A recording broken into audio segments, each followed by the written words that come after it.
மிதுன ராசிக்கு உண்டான ராசி பலன்கள்.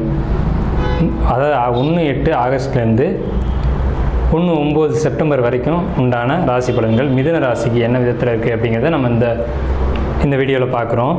இது பொது பலன்கள் தான் அப்படிங்கிறதுனால நீங்கள் ஸ்கிப் பண்ண வேண்டிய அவசியம் இல்லை. ஏன்னு கேட்டிங்கன்னா இதில் சொல்லக்கூடிய பலன்கள் அக்யூரஸியாக நடக்கும் அப்படிங்கிறதுனால இந்த பலன்களை நீங்கள் அந்த வீடியோ முழுமையாக கேட்டிங்கன்னா அப்படின்னா மட்டும்தான் இதனுடைய முழு தகவல் உங்களுக்கு கிடைக்கும்.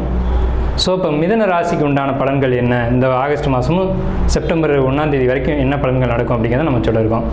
அதுக்கு முதல்ல இந்த மாதத்தில் உண்டான கிரக நிலைகள் எப்படி இருக்குது அப்படிங்கிறத நம்ம பார்ப்போம். இப்போ இந்த ராசிநாதனான புதன் வந்து 3ஆம் வீட்டில், அதாவது நட்பு வீட்டில் இருக்காங்க. அதே மாதிரி 5 கூடிய சுக்கிரனோடு சேர்ந்துருக்காங்க அப்படின்றத ஒரு பெரிய சிறப்பான ஒரு விஷயம். இந்த மாதத்துலேயே, இந்த ஆகஸ்ட் மாதத்துலேயே ஒரு 10 நாள், ஒரு 15 நாளைக்கு பிறகு சொந்த வீட்டுக்கு சூரியன் கடகத்துக்கு சிம்மத்துக்கு வந்துடுறார். அப்போ இந்த மிதுன ராசியை பொறுத்த வரைக்கும் 3ஆம் அதிபதி 3ஆம் வீட்டில் ஆட்சி பலம் அடைகிறது அப்படிங்கிறது மிதுன ராசிக்கு ஒரு பெரிய சிறப்பு. மிதுன ராசிக்காரங்க கேரக்டர் எப்படி இருக்கும் அப்படின்னு கேட்டிங்கன்னா, புத்திசாலியானவங்க, அறிவாளியானவங்க. பேச்சு குறைவாக தான் இருக்கும், ஆனால் பேச்சு மென்மையாக இருக்கும், செயல்கள் ரொம்ப ஃபோர்ஸாக இருக்கும். எப்போவுமே அறிவாளி ஒரு சம்பவத்தில் இறங்காமல் கொஞ்சம் வெளியில் நின்றுக்கிட்டே ஒரு சம்பவத்தை இயக்குவாங்க அப்படின்னு சொல்லுவாங்க. அந்த நபர்கள் யாருன்னு கேட்டிங்கன்னா மிதுன ராசிக்காரங்கள் தான். தான் ஒரு செயலை செய்யணும் அப்படின்னா அந்த செயலில் நேரடியாக இறங்காமல் அறிவை பயன்படுத்தி வேறொரு நபரை அதில் இயக்கி விட்டுட்டு இவர் ஒரு பிரச்சனை அப்படின்னா ஒதுங்கிற மாதிரியான ஒரு நிலையில் அவர் இருப்பார். ஸோ இது 3ஆம் வீட்டில் ஆட்சி பலம் பெறக்கூடிய சூரியன், 4ஆம் வீட்டு கேது, 9ஆம் வீட்டு சனி பகவான் வக்ரம், 10ஆம் வீட்டு ராகு, 12ஆம் வீட்டு குரு செவ்வாய். இதுதான் மிதுன ராசிக்கு உண்டான ஆகஸ்ட் மாதத்துக்கு உண்டான கிரக நிலை அமைப்பு அப்படிங்கிறது. சரி, இப்போ இந்த ஆகஸ்ட் மாதம் இந்த கிரக நிலைகளில் இருக்குது அப்படிங்கிறதுனால நல்ல பலன்களா தீய பலன்களா அப்படின்னு கேட்டால் ஒரு 60% மிதுன ராசிக்கு நல்ல பலன்கள் தான், அதில் டவுட்டே இல்லை. ஏன் இப்போ 60 சொல்கிறீங்க அப்படின்னு கேட்டிங்கன்னா, உங்களுக்கு கடந்த இந்த போன 7ஆம் மாதம், அதாவது ஜூலை மாதத்துக்கு முன்னாடி 6ஆவது மாதம் வரைக்கும், 6ஆம் மாதம் 30ஆம் தேதி வரைக்கும் உங்களுக்கு வந்துட்டு சனி பகவான் ராசியை பார்த்தாங்க. ஸோ அந்த காலகட்டங்களில் என்ன நடந்துக்கும் அப்படின்னா, சந்திரன் சனியை பார்த்தா மனசு குழப்பமாயிடும், மனசு டிப்ரெஷன் ஆகிடும், சொல்ல முடியாத அளவுக்கு குழப்பங்கள், மன அழுத்தங்கள் ஏற்படும். அதாவது மனசு அப்படின்னா தெளிவாக இருக்கணும், ஒரு நீர் அப்படின்னா தெளிவாக இருக்கணும். அது ஒரு ஒரு அழுக்கு படிஞ்சிச்சு அப்படின்னாலே அது தெளிகிறதுக்கு நேரமாகும். ஸோ அந்த மாதிரி தான் ஒரு சந்திரன் வந்து எப்படின்னு கேட்டிங்கன்னா, எது படுதோ அதனுடைய தன்மைக்கு அவர் மாற்றிக்குவார்.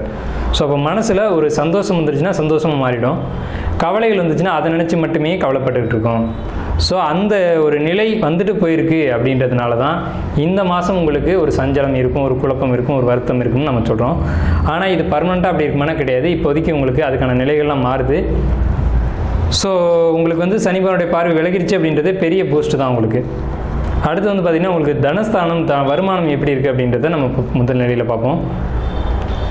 உங்களுக்கு இந்த மாதம் முழுக்கவே சூரியன் 2ஆம் இடத்துல இருக்குது அப்படிங்கிறதுனால உங்களுக்கு பேச்சின் மூலமாக அதாவது வாக்கு சம்பந்தமான தொழில்களில் யாரெல்லாம் இருக்கீங்களோ இந்த ஆகஸ்ட் மாதம் 15 தேதி வரைக்கும் 30 தேதி வரைக்குமே, சொல்லப்போனால் செப்டம்பர் 15 வரைக்குமே இன்கமுக்கு பிரச்சனை இருக்காது, வருமானத்துக்கு பிரச்சனை இருக்காது.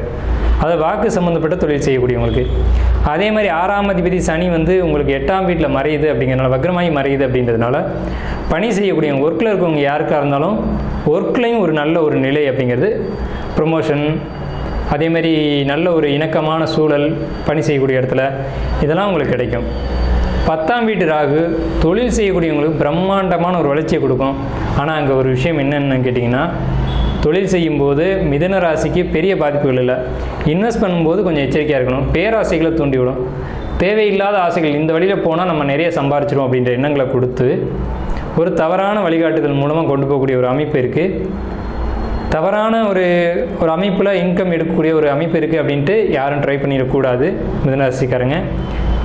ஸோ குரு 12ஆம் வீட்டில் மறையிறதுனாலையும் ராகு 10ஆம் வீட்டில் இருக்கிறதுனாலையும் தொழிலில் தடுமாறுவீங்க அப்படின்ற ஒரு நிலை இருக்குது. தொழிலில் கொஞ்சம் கவனமாக இருங்க. இதுக்கு என்னோடய அட்வைஸ் என்னென்னு கேட்டிங்கன்னா, உங்களுக்கு தெரிஞ்ச அஸ்ட்ராலஜிட்ட ரொம்ப நெருக்கமானவங்கள்ட்ட உங்களுடைய ஜாதகத்தை கொடுத்து என்ன தொழில் செய்யலாம், எப்படி செய்யலாம் அப்படிங்கிறது உங்களுக்கு தெரிஞ்ச தொழிலை சொல்லி, இது என் ஜாதகத்தில் இருக்கா, என் ஜாதக அமைப்புப்படி பண்ணலாமா அப்படிங்கிற ஒரு ஒப்பீனியன் மட்டும் இந்த காலகட்டங்களில் கேளுங்க. அதே மாதிரி இந்த காலகட்டங்களில் நடக்கக்கூடிய தசாபத்திகள் அதுக்கு சப்போர்ட் பண்ணுதா அப்படிங்கிறதையும் பார்த்துக்குங்க. ஏன்னா குரு பகவான் மறைஞ்சிடறாரு, தனகாரகன் மறைஞ்சிடறாரு. ராகு பகவான் 10ஆம் வீட்டில் போய் தொழிலில் வளர்ச்சியும் கொடுக்குறாரு. வளர்ச்சி கொடுக்கும்போது ஒரு தடுமாற்றத்தை கொடுத்துருவார். திடீர்னு வளரும்போது ஒரு தடுமாற்றம் இருக்கும். அந்த தடுமாற்றம் வீழ்ச்சிக்கும் கொண்டு போகலாம். வீழ்ச்சின்னு நான் சொல்லலை, வீழ்ச்சிக்கும் கொண்டு போகலாம். இந்த 9ஆம் வீட்டில் சனி பகவான் வக்ரமாக இருக்கிறது, 8 கூடிய 9ஆம் வீட்டில் வக்ரமாகிறது நல்லதான்னு கேட்டிங்கன்னா, தந்தை சார்ந்த உறவுகளில் எச்சரிக்கையாக இருக்கணும் அப்படிங்கிற ஒரு நிலை இருக்குது.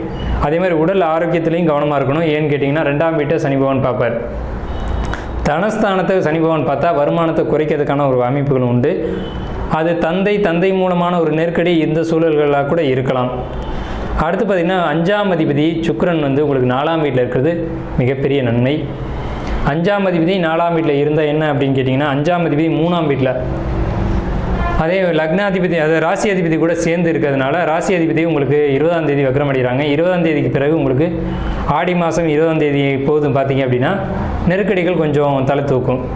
ஏன்னா ராசி அதிபதி வக்ரம் ஆகிட்டார் அப்படின்னா மனக்குழப்பங்கள் ஏற்பட வாய்ப்பு உண்டு இந்த ஆகஸ்ட் மாதத்தில். ஸோ அதை மட்டும் நீங்கள் கொஞ்சம் சரி செஞ்சு கொஞ்சம் இது ட்ரை பண்ணி இப்போ மாற்றிக்கணும். 4ஆம் வீட்டுக்கு ஏது டாக்குமெண்ட்டில் கவனமாக இருக்கணும். இந்த ஆகஸ்ட் மாதத்தில் பயணங்களில் எச்சரிக்கையாக இருக்கணும். ஸோ இதில் கொஞ்சம் என்ன வாகனங்கள் பழுது வைக்கலாம், அல்லது உங்களுக்கு டாக்குமெண்ட் சம்மந்தமான பிரச்சனைகள் வரலாம், பேச்சு கம்யூனிகேஷனால் பிரச்சனைகள் வரலாம் அப்படின்ற ஒரு அமைப்பு இருக்குது. ஆகஸ்ட் மாதம் எதை பேசினாலும் கவனமாக பேசணும். பேச்சு தொழிலில் இருக்கக்கூடியவங்களுக்கு வருமானம் உண்டுன்னு நான் சொல்லிட்டேன், அது பிரச்சனை கிடையாது. ஆனால் வருமானம் இருக்குன்றதுக்காக எதை வேணாலும் பேசலாம் அப்படிங்கிறது இல்லை. எதை பேசணுமோ அதை மட்டும் பேசணும். இல்லைனா கம்யூனிகேஷன் ப்ராப்ளம் வரும். கம்யூனிகேஷன் ப்ராப்ளம் அப்படின்னா நம்ம ஒன்று சொல்ல அவங்களுக்கு ஒன்று புரியும். ஸோ அந்த மாதிரியான சிக்கல்களை இந்த கேது பகவான் 4ஆம் வீட்டில் இருக்க கேது பகவான் ஏற்படுத்துவார். அதில் மட்டும் எச்சரிக்கையாக இருக்கணும். ராசிநாதனுடைய நிலையும் இந்த மாதத்தினுடைய ஒரு பாதிக்கு மேலே சரியான ஒரு நிலையில் இல்லை அப்படிங்கிறதுனால நீங்கள் ரொம்பவும் 2 மடங்கு எச்சரிக்கையாக இருக்கணும் அப்படிங்கிறத நம்ம எச்சரிக்கையை கொடுக்குறோம்.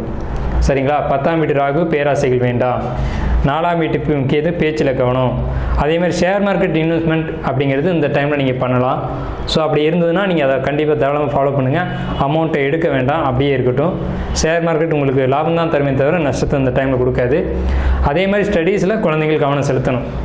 படிக்கிற மாணவர்கள் படிப்பில் கவனம் செலுத்தணும். ஏன்னா படிப்பில் கவனம் சிதறும். ஏன்னா என்ன அலைகள் மாறிக்கிட்டே இருக்கும். சந்திரன் குரு மறைஞ்சிட்டாரு, புதன் வக்ரம் அடைகிறாரு, 4ல் கேது அப்படிங்கிறதுனால மனசில் தேவையற்ற எண்ணங்கள் அலைப்பாயும். அதுலேயும் 10th படிக்கிற குழந்தைங்க 12th படிக்கிற குழந்தைங்களாம் ரொம்ப எச்சரிக்கையாக இருக்கணும். எண்ணங்கள் அது இஷ்டத்துக்கு போகும். ஸோ அதுக்கு நீங்கள் அலோவ் பண்ணக்கூடாது. இந்த ஒரு மாதிரியான ஒரு கிரக நிலைகள் தான் உங்களுக்கு இந்த டைமில் இருக்குது. குருவான் 7 கூடிய குருவான் 12ஆம் வீட்டில் மறைஞ்சிருக்காரு அப்படிங்கிறதுனால, அவர் 6ஆம் வீட்டை குருவான் பார்க்குறாரு அப்படிங்கிறதுனால, செவ்வாயும் 6ஆம் வீட்டில் பார்க்குறாரு அப்படிங்கிறதுனால கணவன் மனைவி உறவுகளுக்குள்ளே சின்ன சின்ன கருத்து வேறுபாடுகள் ஏற்பட்டு சரியாகும்.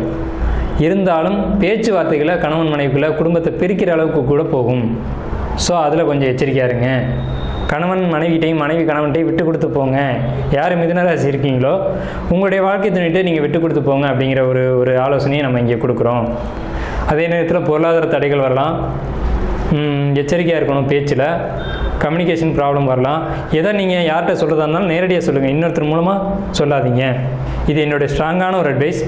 நீங்கள் ஒரு விஷயத்தை ஒருத்தர்கிட்ட சொல்லணும்னு ஆசைப்பட்டீங்கன்னா நேரடியாக சொல்லுங்களே தவிர 3ஆம் தரப்பினரை இடையில் வைக்காதீங்க. அவங்க கரெக்டாக தான் நீங்கள் சொன்ன விஷயத்தை தான் சொல்லியிருப்பாங்க, ஆனால் அவங்க மூலமாக உங்களுக்கு பிரச்சனைகள் வரணும் அப்படின்ற ஒரு அமைப்பு இருக்கும். சரிங்களா? அப்போது ஒரு நட்பு பழக்க வழக்கம் இது சம்மந்தப்பட்ட விஷயங்களையும் வாடிக்கையாளர் அப்படின்ற ஒரு அமைப்பிலையும் உங்களுக்கு சிக்கல்கள் ஏற்படலாம். ஸோ வியாபாரம் பண்ணக்கூடியவங்களுக்கு பொருளாதார தடைகள் வரலாம் இந்த மாதத்தில், ஆகஸ்ட் மாதத்தில். ஸோ அதுக்கு தான் நம்ம சொல்லியிருக்கோம், நீங்கள் ஜோசியர்கிட்ட ஜாதகத்தை கொடுத்து ஒரு வார்த்தை கேட்டுக்கோங்க அப்படிங்கிற ஒரு ஆலோசனையை நம்ம இங்கே வழங்கியிருக்கோம். மிதுன ராசிக்காரங்க இந்த மாதத்தில் நல்ல விஷயங்கள் நிறைய நடக்க வாழ்த்துக்கள்.